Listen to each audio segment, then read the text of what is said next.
नमस्कार मित्रांनो, आज आपण एक अतिशय महत्त्वाचा आणि अनेक जणांना पडलेला प्रश्न जाणून घेणार आहोत. पोटावरील चरबी कमी करण्यासाठी एरंड खरंच उपयोगी आहे का? जर हो, तर ते कधी घ्यायचं, किती घ्यायचं आणि कुणी घ्यायचं नाही, हे सगळं आजच्या व्हिडिओमध्ये सविस्तर पाहूया. एरंड तेल म्हणजे काय? एरंड तेल हे एरंडाच्या बियांपासून तयार केलेले नैसर्गिक तेल आहे.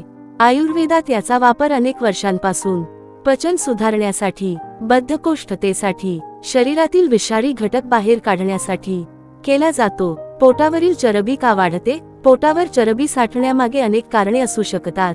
पचन नीट न होणे, बद्धकोष्ठता, हार्मोनल बदल, विशेषतः महिलांमध्ये जास्त तेलकट व गोड पदार्थ, हालचालींचा अभाव, याच ठिकाणी एरंड तेल उपयोगी ठरू शकते. एरंड तेल पोटाची चरबी कशी कमी करते? पचन सुधारते, आतडी स्वच्छ करते, डिटॉक्स, गॅस, फुगणे कमी करते, शरीरातील साठलेला मळ बाहेर काढण्यास मदत करते. त्यामुळे पोट हलके होते आणि सूज कमी दिसू लागते. महत्त्वाचे, एरंड तेल थेट चरबी जाळत नाही, पण पचन सुधारून आणि आतडी साफ करून पोटाचा आकार कमी होण्यास मदत करते. एरंड तेल कधी घ्यावे? रात्री झोपण्यापूर्वी किंवा सकाळी उपाशीपोटी आठवड्यातून 1 ते 2 वेळाच. किती प्रमाणात घ्यावे?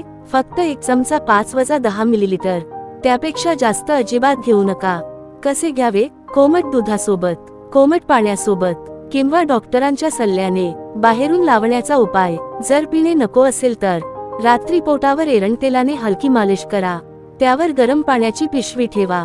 20 ते 30 मिनिटे. रक्ताभिसरण सुधारते, सूज आणि घट्टपणा कमी होतो. कोणी एरंड तेल घेऊ नये?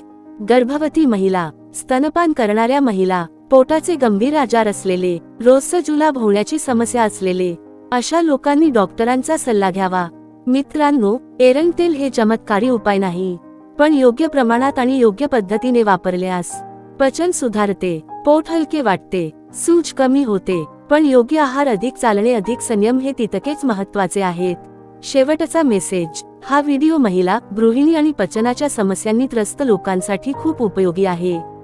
माहिती उपयुक्त वाटली असेल तर लाईक करा, सबस्क्राईब करा आणि हा व्हिडिओ इतरांना शेअर करा.